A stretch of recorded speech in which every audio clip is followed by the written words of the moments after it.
नमस्कार, खबरां दे इस बुलेटिन विच तुहाडा स्वागत है। मैं हरप्रीत कौर। पहला पेश ने चोणवीआं खबरां। प्रधानमंत्री नरेंद्र मोदी ने कहा कि देश नूं आत्म निर्भर ते आधुनिक बनाउणा बेहद जरूरी है। कहा कि सरकार दे फैसलिਆਂ नाल देश दी अर्थ व्यवस्था विच लगातार हो रहा है सुधार।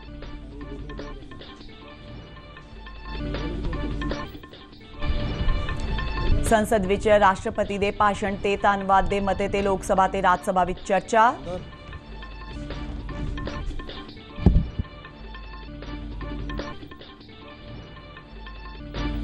पंजाब विधान सभा चोणां दे मद्देनज़र 97% तो वध लाइसेंसी हथियार जमा होए।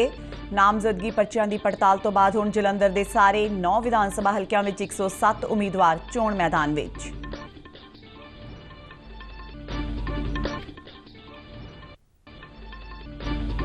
ते जलंधर समेत पंजाब के कई जिलों में अज तड़कसार तो हल्के तो दरमियाना मींह जारी।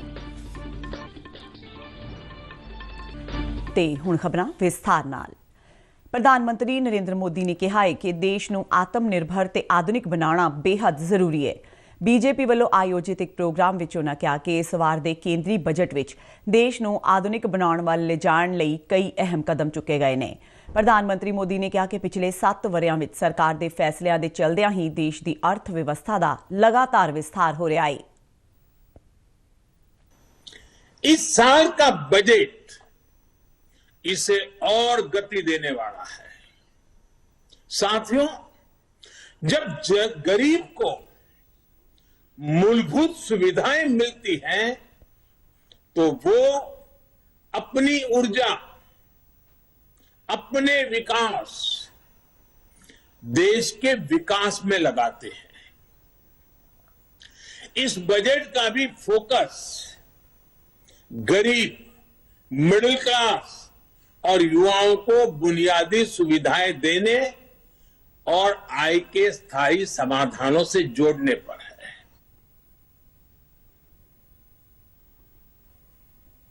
प्रधानमंत्री ने कहा कि 7 साल पहला देश की GDP 1,10,000 करोड़ रुपए सी, जबकि तकरीबन 2,30,000 करोड़ रुपए हो गई है। उन्होंने कहा कि देश का विदेशी मुद्रा भंडार भी $200 अरब तो वध के $630 अरब हो गया है। उन्होंने कहा कि यह सब सरकार दी प्रभावशाली नीतियां सदका ही संभव हो पाया है। प्रधानमंत्री मोदी ने कहा कि बजट विच गरीबां, मध वर्ग ते नौजवानों ते ध्यान दिता गया है तां जो उन्हां दीयां बुनियादी जरूरतां पूरीआं हो सकण। उन्होंने कहा कि दुनिया दे लोग एक ताकतवर ते मजबूत भारत देखना चाहुंदे ने। लोक सभा विच कल राष्ट्रपति दे भाषण ते धन्नवाद मते ते चर्चा हुई। चर्चा की शुरुआत करदिआं भारतीय जनता पार्टी दे हरीश द्विवेदी ने कहा कि केंद्र सरकार लखां नौजवानों नूं सिद्धे तौर ते योग रोजगार देण ते ध्यान केंद्रित कर रही है। उन्हें सरकार दीआं प्राप्तियां दा जिक्र करदिआं कहा कि जम्मू कश्मीर विच धारा 370 हटाणा ते अयोध्या विच श्री राम मंदिर दी उसारी वर्गे काम शलाघायोग ने। कांग्रेस दे राहुल गांधी ने दोष लगाया कि असंगठित खेतर नूं कई मुश्किलां दा सामना करना पै रिहा है। YSR कांग्रेस पार्टी की संसद मैंबर मरगानी ने कहा कि टैक्सटाइल सनत नूं मैगा एकीकृत टैक्सटाइल खेतरां ते होर उपरालिਆਂ राहीं मुड़ सुरजीत किया जाएगा, जिवें कि राष्ट्रपति के भाषण विच दस्सिया गया है। राज सभा विच राष्ट्रपति के भाषण ते धन्नवाद दे मते ते चर्चा विच हिस्सा लैंदिआं बीजेपी सांसद गीता उर्फ चंद्र प्रभा ने कहा कि नरेंद्र मोदी सरकार समाज के सारे तबकिਆਂ का विकास यकीनी बनाउण लई सख्त मेहनत कर रही है। उन्होंने कहा कि सरकार सबका साथ, सबका विकास ते सबका विश्वास के टीचे दे नाल काम कर रही है। मते की हमायत करदिआं बीजेपी सांसद श्वेत मलिक ने सरकार दीआं वख-वख भलाई स्कीमां ते चानना पाया। चर्चा की शुरुआत करदिआं राज सभा विच विरोधी धिर दे नेता मल्लिकार्जुन खड़गे ने कहा कि राष्ट्रपति का भाषण आम तौर पर सरकार के नीति दस्तावेज नूं दर्शाउंदा है, पर इस विच अजिहा कुछ नहीं है। भारत सरकार वालों जगजीत सिंह दर्दी नूं वपार अते सनत के खेतर विच उगे योगदान लई पद्मश्री अवार्ड देण दा ऐलान किया गया है। पटियाला वासी जगजीत सिंह दर्दी चढ़दी कला अखबार के मुख संपादक भी ने। पेश है एक रिपोर्ट। तकरीबन 6 दहाकिਆਂ ਤੋਂ ਪੱਤਰਕਾਰੀ ਨਾਲ ਜੁੜੇ ਪਟਿਆਲਾ ਵਾਸੀ ਜਗਜੀਤ ਸਿੰਘ ਦਰਦੀ ਪੰਜਾਬੀ ਭਾਸ਼ਾ, ਸੱਭਿਆਚਾਰ ਤੇ ਵਿਰਸੇ ਨੂੰ ਪ੍ਰਫੁੱਲਤ ਕਰਨ ਵਿੱਚ ਉੱਘਾ ਯੋਗਦਾਨ ਦੇ ਰਹੇ ਨੇ। ਇਸ ਤੋਂ ਇਲਾਵਾ ਵਪਾਰ ਅਤੇ ਸਨਅਤ ਦੇ ਨਾਲ-ਨਾਲ ਸਿੱਖਿਆ ਦੇ ਖੇਤਰ ਵਿੱਚ ਵੀ ਉਹਨਾਂ ਵੱਲੋਂ ਅਹਿਮ ਯੋਗਦਾਨ ਪਾਇਆ ਜਾ ਰਿਹਾ ਹੈ। ਇਸ ਨੂੰ ਦੇਖਦਿਆਂ ਹੀ ਭਾਰਤ ਸਰਕਾਰ ਨੇ ਉਹਨਾਂ ਨੂੰ ਪਦਮ ਸ਼੍ਰੀ ਅਵਾਰਡ ਦੇਣ ਦਾ ਐਲਾਨ ਕੀਤਾ ਹੈ। ਇਸ ਤੇ ਉਹ ਭਾਰਤ ਸਰਕਾਰ ਦਾ ਧੰਨਵਾਦ ਕਰਦੇ ਨੇ। ਮੈਨੂੰ ਇਸ ਗੱਲ ਦੀ ਖੁਸ਼ੀ ਹੈ कि भारत के प्रधानमंत्री श्री नरेंद्र मोदी जी ने हिंदुस्तान का जो सर्वोच्च नागरिक पुरस्कार है वो पद्म श्री का पुरस्कार मैनू देने का फैसला किया है। मैनू होर भी ज़्यादा खुशी है कि प्रधानमंत्री जी इस देश की जो प्राचीन सभ्यता है, जो साड़ियाँ कदरां कीमतां हैं, जो साडे गुरुआं ने देवी देवतियां ने सानू सिखावां दित्तियां सन, उन्हां दा अज देश की नवीं जनरेशन नू जाणू करवाउण लई उन्हां ने कमाल दे यतन कीते हैं। ਆਪਣੇ ਪਿਛੋਕੜ ਨੂੰ ਯਾਦ ਕਰਦਿਆਂ ਜਗਜੀਤ ਸਿੰਘ ਦਰਦੀ ਨੇ ਦੱਸਿਆ ਕਿ ਪੰਜਾਬ ਤੇ ਪੰਜਾਬੀਅਤ ਦੀ ਸੇਵਾ ਤੋਂ ਉਹ ਖੁਸ਼ ਨੇ। मेरा जो मंतव सी माँ बोली पंजाबी की सेवा करन दा, पंजाबीयत की सेवा करन दा अते अपने प्यारे सूबे पंजाब दी नहीं सगों सारे देश के लोगों की सेवा करन दा मौका मैनूं मिलिया। मैं एक पत्रकार के तौर पर जो पिछले 6 दहाकिਆਂ ਵਿੱਚ 60 साल तो ਵੱਧ ਸਮੇਂ ਵਿੱਚ मैंने सेवा करन दा मौका मिलिया सी, उस नूं प्रधानमंत्री जी ने मानता दी है। ਪਟਿਆਲਾ ਤੋਂ ਸ਼ਿਵ ਨਾਰਾਇਣ ਜਾਂਗੜਾ ਨਾਲ ਸ਼ਿਸ਼ੂ ਸ਼ਰਮਾ ਸ਼ਾਂਤਲ, ਦੂਰਦਰਸ਼ਨ ਸਮਾਚਾਰ, ਜਲੰਧਰ। ਪੰਜਾਬ ਵਿਧਾਨ ਸਭਾ ਚੋਣਾਂ ਦੇ ਮੱਦੇਨਜ਼ਰ ਸੂਬੇ ਵਿੱਚ 97% ਤੋਂ ਵੱਧ ਲਾਇਸੈਂਸੀ ਹਥਿਆਰ ਜਮ੍ਹਾਂ ਕਰਵਾਏ ਜਾ ਚੁੱਕੇ ਨੇ। ਮੁੱਖ ਚੋਣ ਅਧਿਕਾਰੀ ਡਾਕਟਰ ਐਸ ਕਰੁਣਾ ਰਾਜੂ ਨੇ ਚੰਡੀਗੜ੍ਹ ਵਿੱਚ ਇਹ ਜਾਣਕਾਰੀ ਦਿੱਤੀ ਤੇ ਦੱਸਿਆ ਕਿ ਆਦਰਸ਼ ਚੋਣ ਜ਼ਾਬਤਾ ਲਾਗੂ ਹੋਣ ਮਗਰੋਂ ਵੱਖ-ਵੱਖ ਇਨਫੋਰਸਮੈਂਟ ਟੀਮਾਂ ਨੇ ਜ਼ਾਬਤੇ ਦੀ ਉਲੰਘਣਾ ਕਰਨ ਦੇ ਦੋਸ਼ ਹੇਠ 1 ਫਰਵਰੀ ਤੱਕ 313 ਕਰੋੜ 44 ਲੱਖ ਰੁਪਏ ਕੀਮਤ ਦਾ ਸਮਾਨ ਜ਼ਬਤ ਕੀਤਾ ਹੈ। ਇਸ ਵਿੱਚ 20 ਕਰੋੜ ਰੁਪਏ ਦੀ ਬੇਨਾਮੀ ਨਕਦੀ ਵੀ ਸ਼ਾਮਲ ਹੈ। ਉਨ੍ਹਾਂ ਕਿਹਾ ਕਿ ਸੂਬੇ ਵਿੱਚ 16,448 ਨਾਕੇ ਲਗਾਏ ਗਏ ਨੇ। ਪੰਜਾਬ ਵਿੱਚ 20 ਫਰਵਰੀ ਨੂੰ ਹੋਣ ਵਾਲੀਆਂ ਵਿਧਾਨ ਸਭਾ ਚੋਣਾਂ ਲਈ ਜ਼ਿਲ੍ਹਾ ਜਲੰਧਰ ਦੇ ਸਾਰੇ 9 ਵਿਧਾਨ ਸਭਾ ਹਲਕਿਆਂ ਲਈ ਦਾਖਲ ਕੀਤੇ ਗਏ ਨਾਮਜ਼ਦਗੀ ਪਰਚਿਆਂ ਦੀ ਕੱਲ੍ਹ ਹੋਈ ਪੜਤਾਲ ਤੋਂ ਬਾਅਦ ਹੁਣ 107 ਉਮੀਦਵਾਰ ਚੋਣ ਮੈਦਾਨ ਵਿੱਚ ਰਹਿ ਗਏ ਨੇ। डिप्टी कमिश्नर कम जिला चोण अफसर घनश्याम थोरी ने इस संबंधी जानकारी देंदियां दस्सिया कि फिलौर हल्के तो 16 उम्मीदवार चोण मैदान विच ने। इस तरह शाहकोट विच 14, नकोदर ते जलंधर पच्छमी विच 13, जलंधर उत्तरी ते जलंधर कैंट विच 12, आदमपुर विच 10, करतारपुर विच 9 ते जलंधर केंद्री विधान सभा हल्के विच 8 उम्मीदवार चोण मैदान विच रह गए ने। उन्होंने दस्सिया कि इन्हां विचों कुल 31 उम्मीदवारां ने आज़ाद उम्मीदवार के तौर पर कागज़ दाखिल किए ने, जबकि 76 ਵੱਖ-ਵੱਖ सियासी पार्टियां वालों चोण लड़ रहे हैं। डिप्टी कमिश्नर ने दस्सिया कि 4 फरवरी ਨੂੰ बाद दोपहर 3 ਵਜੇ तक नामजदगी पर्चे वापस ले जा सकते हैं। उन्होंने कहा कि नामजदगियां की वापसी मगरों योग उम्मीदवारों को चोण निशान अलाट किए जाएंगे। ਜ਼ਿਲ੍ਹੇ ਵਿੱਚ आज़ाद निरपक्ष ਤੇ ਪਾਰਦਰਸ਼ੀ ਚੋਣਾਂ ਯਕੀਨੀ ਬਣਾਉਣ ਲਈ ਪੁਖਤਾ ਪ੍ਰਬੰਧ ਕੀਤੇ ਗਏ ਨੇ। ਚੋਣ ਕਮਿਸ਼ਨ ਵੱਲੋਂ ਜਾਰੀ ਹਦਾਇਤਾਂ ਅਨੁਸਾਰ ਸਾਰੇ ਅਧਿਕਾਰੀਆਂ ਨੂੰ ਚੋਣਾਂ ਸੰਬੰਧੀ ਸਮੁੱਚੇ ਕੰਮ ਕਰਨ ਦੀਆਂ ਹਦਾਇਤਾਂ ਪਹਿਲਾਂ ਹੀ ਜਾਰੀ ਕੀਤੀਆਂ ਜਾ ਚੁੱਕੀਆਂ ਨੇ। ਪੰਜਾਬ ਬੀਜੇਪੀ ਦੇ ਜਨਰਲ ਸਕੱਤਰ ਜੀਵਨ ਗੁਪਤਾ ਨੇ ਕਾਂਗਰਸ ਵੱਲੋਂ ਮੁੱਖ ਮੰਤਰੀ ਦਾ ਚਿਹਰਾ ਐਲਾਨਣ ਦੀ ਸ਼ੁਰੂ ਮੁਹਿੰਮ ਨੂੰ ਇੱਕ ਡਰਾਮਾ ਕਰਾਰ ਦਿੱਤਾ ਹੈ। ਜਲੰਧਰ ਸਥਿਤ ਪਾਰਟੀ ਦਫ਼ਤਰ ਵਿੱਚ ਪੱਤਰਕਾਰਾਂ ਨਾਲ ਗੱਲਬਾਤ ਕਰਦਿਆਂ ਉਨ੍ਹਾਂ ਕਿਹਾ ਕਿ ਕਾਂਗਰਸ ਪਾਰਟੀ ਇਹ ਸਭ ਕੁਝ ਲੋਕਾਂ ਨੂੰ ਮੂਰਖ ਬਣਾਉਣ ਲਈ ਕਰ ਰਹੀ ਹੈ। उन्होंने कहा कि कांग्रेस पार्टी विच सिर्फ गांधी परिवार की ही सत्ता है ते उस दे फैसले ही चलते हैं। जीवन गुप्ता ने कहा कि कांग्रेस के साबका प्रधान सुनील जाखड़ ने यह स्पष्ट कर दिता है कि कांग्रेस ने किवें कैप्टन अमरिंदर सिंह नूं मुख मंत्री के अहुदे तो हटाउण दी चाल खेडी। पंजाब कांग्रेस के साबका प्रधान सुनील जाखड़ ने दावा किया है कि कैप्टन अमरिंदर सिंह नूं मुख मंत्री के अहुदे तो हटाउण मगरों 42 विधानकारां ने उन्हां दे हक विच वोटां पाईआं सन, जबकि सुखजिंदर सिंह रंधावा नूं 16, परनीत कौर नूं 12, नवजोत सिद्धू नूं 6 ते चरणजीत सिंह चन्नी नूं 2 वोटां पाईआं सन, पर उस समय चरणजीत सिंह चन्नी नूं मुख मंत्री बना दिता गया सी। विश्व जलगाह दिवस का इस बार का थीम है लोक अते कुदरत खातर जलगाहां नूं संभालण दे यतन। इसका मंतव दुनिया भर में जलगाहां बारे जागरूकता वधाउणा है। पंजाब विच हरीके जलगाह तरनतारन, फिरोजपुर ते कपूरथला जिलिਆਂ विचाले तकरीबन 86 वर्ग किलोमीटर खेत्रफल विच फैलिया होया है। इस जलगाह ते सर्दियों के मौसम विच हज़ारां मील दूरों वड्डी गिणती विच पंछी आउंदे ने। हरीके जलगाह नूं देखण लई वड्डी गिणती विच सैलानी पुजदे ने। जलगाह दे वन रेंज अफसर कमलजीत सिंह ने जलगाहां दे फायदिਆਂ बारे दस्सिया।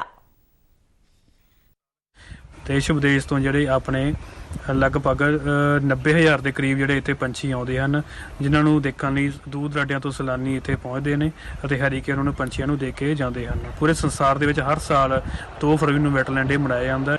ਜਿਹੜੀ ਵੈਟਲੈਂਡ ਆ ਆਪਣਾ ਸੋਇਲ ਇਰੋਜ਼ਨ ਨੂੰ ਬਚਾਉਂਦੀ ਹੈ ਇਹਦੇ 'ਚ ਜਿਹੜਾ ਕੀ ਹੁੰਦਾ ਕਿ ਪਾਣੀ ਨੂੰ ਸਾਫ਼ ਕਰਦੀ ਹੈ, ਜਿਹੜਾ ਆਪਣਾ ਹਿਊਮਨ ਜਿਹੜਾ ਫਿਲਟਰ ਸਿਸਟਮ ਉਹਦੇ ਨਾਲੋਂ ਕਿਤੇ ਜ਼ਿਆਦਾ ਵਧੀਆ ਜਿਹੜੀ ਵੈਟਲੈਂਡ ਆ, ਜਿਹੜੇ ਇੱਥੋਂ ਮਾਈਗ੍ਰੇਟਰੀ ਬਰਡਸ ਜਿਹੜੇ ਆਉਂਦੇ ਨੇ ਸੰਸਾਰ ਤੋਂ, ਆਪਣੇ ਸਾਈਬੇਰੀਆ, ਰਸ਼ੀਆ, ਜਦੋਂ ਉਹਨਾਂ ਮੁਲਕਾਂ ਦੇ ਵਿੱਚ ਆਪਣਾ ਜਿਹੜੀ ਸਨੋ ਜੰਮ ਜਾਂਦੀ, ਬਰਫ਼ ਜੰਮ ਜਾਂਦੀ, ਫਿਰ ਆਪਣਾ ਹੈਬੀਟੇਟ ਲੱਭਣ ਲਈ ਜਿਹੜਾ ਇੱਥੇ ਮੂਵ ਹੁੰਦੇ ਨੇ ਹਰੀਕੇ ਜਿਹੜੇ ਪੰਛੀ ਆਉਂਦੇ ਨੇ।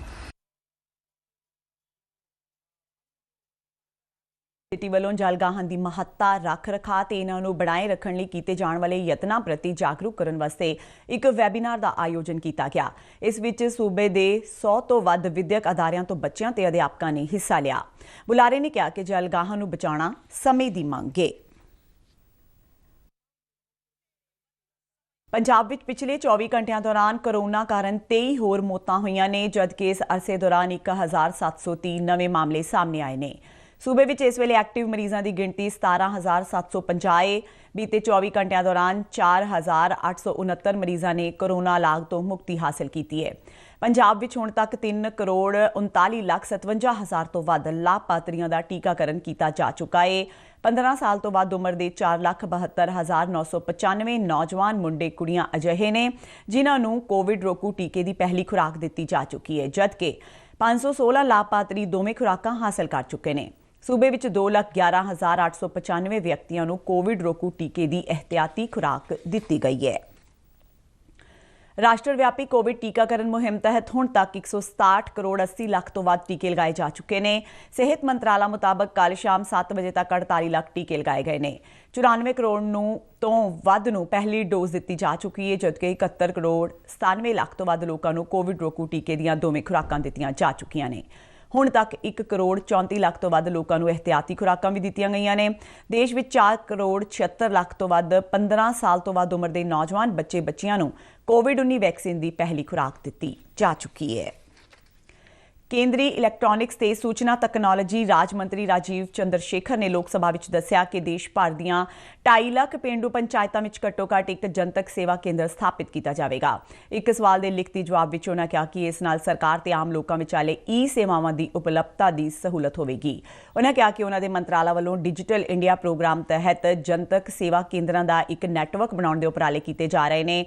ਉਹਨਾਂ ਇਹ ਵੀ ਦੱਸਿਆ ਕਿ ਦਸੰਬਰ 2021 ਤੱਕ ਸਾਰੇ ਸੂਬਿਆਂ ਤੇ ਕੇਂਦਰ ਸ਼ਾਸਤ ਪ੍ਰਦੇਸ਼ਾਂ ਵਿੱਚ ਕੁੱਲ ਮਿਲਾ ਕੇ 4,46,779 ਜਨਤਕ ਸੇਵਾ ਕੰਮ ਕਰ ਰਹੇ ਨੇ। ਇਹਨਾਂ ਵਿੱਚੋਂ ਕੁੱਲ 3,48,391 ਜਨਤਕ ਸੇਵਾ ਕੇਂਦਰ ਪਿੰਡ ਪੰਚਾਇਤ ਪੱਧਰ ਤੇ ਕੰਮ ਕਰ ਰਹੇ ਨੇ। ਵਣਜ ਤੇ ਸਨਅਤ ਮੰਤਰੀ ਪਿਊਸ਼ ਗੋਇਲ ਨੇ ਲੋਕ ਸਭਾ ਨੂੰ ਦੱਸਿਆ ਹੈ ਕਿ ਇਸ ਮਾਲੀ ਸਾਲ ਦੇ ਅੰਤ ਤੱਕ ਭਾਰਤ ਤੋਂ 4 ਖਰਬ ਅਮਰੀਕੀ ਡਾਲਰ ਲਾਗਤ ਦੀਆਂ ਵਸਤਾਂ ਦੀ ਬਰਾਮਦ ਹੋਣ ਦੀ ਉਮੀਦ ਹੈ। ਪ੍ਰਸ਼ਨ ਕਾਲ ਦੌਰਾਨ ਇੱਕ ਸਵਾਲ ਦੇ ਜਵਾਬ ਵਿੱਚ ਉਹਨਾਂ ਦੱਸਿਆ ਕਿ ਪਿਛਲੇ ਅਪ੍ਰੈਲ ਤੋਂ ਹੁਣ ਤੱਕ ਬਰਾਮਦ ਰਾਸ਼ੀ ਦੀ ਦਰ ਫੀ ਮਹੀਨਾ 30 ਅਰਬ ਡਾਲਰ ਬਣੀ ਹੋਈ ਹੈ। ਹੁਣ ਤੱਕ ਬਰਾਮਦ ਦੀ ਕੁੱਲ ਰਕਮ 3 ਖਰਬ 34 ਅਰਬ ਡਾਲਰ ਤੱਕ ਪਹੁੰਚ ਚੁੱਕੀ ਹੈ। ਕੇਂਦਰੀ ਮੰਤਰੀ ਨੇ ਕਿਹਾ ਕਿ ਸਰਕਾਰ ਮੁਕਤ ਵਪਾਰ ਸਮਝੌਤਿਆਂ ਜਾਂ ਵਿਆਪਕ ਆਰਥਿਕ ਭਾਈਵਾਲੀ ਸਮਝੌਤਿਆਂ ਵਿੱਚ ਸ਼ਾਮਲ ਹੋਣ ਲਈ ਸੰਯੁਕਤ ਅਰਬ ਅਮਾਰਾਤ, ਆਸਟ੍ਰੇਲੀਆ, ਬਰਤਾਨੀਆ, ਯੂਰਪੀ ਸੰਘ ਤੇ ਕੈਨੇਡਾ ਵਰਗੇ ਦੇਸ਼ਾਂ ਨਾਲ ਗੱਲਬਾਤ ਕਰ ਰਹੀ ਹੈ। ਉਹਨਾਂ ਕਿਹਾ ਕਿ ਅਜਿਹੇ ਉਪਰਾਲਿਆਂ ਦਾ ਮੰਤਵ ਭਾਰਤੀ ਬਰਾਮਦਕਾਰਾਂ ਲਈ ਨਵੇਂ ਬਾਜ਼ਾਰ ਵਿੱਚ ਦਾਖਲੇ ਦੇ ਨਵੇਂ ਮੌਕਿਆਂ ਦੀ ਖੋਜ ਕਰਨਾ ਤੇ ਕੋਵਿਡ-19 ਮਹਾਮਾਰੀ ਤੋਂ ਬਾਅਦ ਦੇ ਗਲੋਬਲ ਵਾਤਾਵਰਣ ਤੇ ਸਿਆਸੀ ਸਥਿਤੀ ਵਿੱਚ ਸਪਲਾਈ ਚੇਨ ਵਿੱਚ ਤਬਦੀਲੀ ਲਿਆਉਣਾ ਹੈ। ਸਰਕਾਰ ਨੇ ਕਿਹਾ ਹੈ ਕਿ ਜੰਮੂ ਕਸ਼ਮੀਰ ਵਿੱਚ 5 ਅਗਸਤ 2019 ਤੋਂ ਧਾਰਾ 370 ਹਟਾਏ ਜਾਣ ਤੋਂ ਬਾਅਦ ਇਸ ਸਾਲ 26 ਜਨਵਰੀ ਤੱਕ 439 ਅੱਤਵਾਦੀ ਮਾਰੇ ਗਏ ਨੇ। ਰਾਜ ਸਭਾ ਵਿੱਚ ਇੱਕ ਸਵਾਲ ਦੇ ਲਿਖਤੀ ਜਵਾਬ ਵਿੱਚ ਕੇਂਦਰੀ ਗ੍ਰਹਿ ਰਾਜ ਮੰਤਰੀ ਨਿਤਿਆਨੰਦ ਰਾਏ ਨੇ ਕਿਹਾ ਕਿ ਧਾਰਾ 370 ਹਟਾਏ ਜਾਣ ਤੋਂ ਬਾਅਦ ਜੰਮੂ ਕਸ਼ਮੀਰ ਵਿੱਚ 541 ਅੱਤਵਾਦੀ ਘਟਨਾਵਾਂ ਵਾਪਰੀਆਂ ਨੇ। ਇਸ ਅਰਸੇ ਦੌਰਾਨ 98 ਆਮ ਨਾਗਰਿਕਾਂ ਦੀ ਜਾਨ ਗਈ ਹੈ ਤੇ ਸੁਰੱਖਿਆ ਦਸਤਿਆਂ ਦੇ 109 ਜਵਾਨ ਸ਼ਹੀਦ ਹੋਏ ਨੇ। ਉਹਨਾਂ ਕਿਹਾ ਕਿ ਇਹਨਾਂ ਘਟਨਾਵਾਂ ਦੌਰਾਨ ਕਿਸੇ ਵੀ ਮਹੱਤਵਪੂਰਨ ਜਨਤਕ ਜਾਇਦਾਦ ਨੂੰ ਨੁਕਸਾਨ ਨਹੀਂ ਪਹੁੰਚਿਆ ਹੈ। ਹਾਲਾਂਕਿ ਤਕਰੀਬਨ 5 ਕਰੋੜ 30 ਲੱਖ ਰੁਪਏ ਦੀ ਨਿੱਜੀ ਜਾਇਦਾਦ ਦੇ ਨੁਕਸਾਨ ਦਾ ਮੁਲਾਂਕਣ ਕੀਤਾ ਗਿਆ ਹੈ। ਜਲੰਧਰ ਸਮੇਤ ਪੰਜਾਬ ਦੇ ਕਈ ਜ਼ਿਲ੍ਹਿਆਂ ਵਿੱਚ ਅੱਜ ਤੜਕਸਾਰ ਤੋਂ ਹਲਕੇ ਤੋਂ ਦਰਮਿਆਨਾ ਮੀਂਹ ਪੈ ਰਿਹਾ ਹੈ, ਜਿਸ ਨਾਲ ਧੁੰਦ ਤੋਂ ਲੋਕਾਂ ਨੂੰ ਕੁਝ ਰਾਹਤ ਮਿਲੀ ਹੈ। ਸਵੇਰ ਵੇਲੇ ਪਈ ਬਾਰਿਸ਼ ਨਾਲ ਛੇਤੀ ਕੰਮ ਕਰਤੇ ਜਾਣ ਵਾਲਿਆਂ ਸਮੇਤ ਅਖਬਾਰਾਂ, ਫਲਾਂ, ਸਬਜ਼ੀਆਂ, ਦੁੱਧ ਤੇ ਹੋਰ ਸਮਾਨ ਦੀ ਆਵਾਜਾਈ ਤੇ ਕੁਝ ਅਸਰ ਦੇਖਣ ਨੂੰ ਮਿਲਿਆ ਹੈ। ਮੌਸਮ ਵਿਭਾਗ ਨੇ ਅਗਲੇ 36 ਘੰਟਿਆਂ ਦੌਰਾਨ ਸੂਬੇ ਦੇ ਜ਼ਿਆਦਾਤਰ ਹਿੱਸਿਆਂ ਵਿੱਚ ਮੀਂਹ ਪੈਣ ਦੀ ਭਵਿੱਖਬਾਣੀ ਕੀਤੀ ਹੈ। ਇਸ ਬਾਰਿਸ਼ ਦਾ ਕਾਰਨ ਪੱਛਮੀ ਗੜਬੜੀ ਨੂੰ ਮੰਨਿਆ ਜਾ ਰਿਹਾ ਹੈ। ਖਬਰਾਂ ਦੇ ਬੁਲੇਟਿਨ ਸਾਡੇ ਦਰਸ਼ਕ RNU DDK ਜਲੰਧਰ ਦੇ YouTube ਚੈਨਲ, Facebook ਪੇਜ ਤੇ Twitter ਹੈਂਡਲ ਤੇ ਵੀ ਦੇਖ ਸਕਦੇ ਨੇ। ਤੇ ਇਸ ਦੇ ਨਾਲ ਹੀ ਖਬਰਾਂ ਦਾ ਇਹ ਬੁਲੇਟਿਨ ਖਤਮ ਹੁੰਦਾ ਹੈ। ਮੈਂ ਮਾਸਕ ਲਗਾ ਕੇ ਸਟੂਡੀਓ ਤੋਂ ਬਾਹਰ ਜਾ ਰਹੀ ਹਾਂ। ਬਾਹਰ ਜਾਣ ਵੇਲੇ ਤੁਸੀਂ ਵੀ ਮਾਸਕ ਲਗਾਓ। ਆਗਿਆ ਦਿਓ। ਨਮਸਕਾਰ।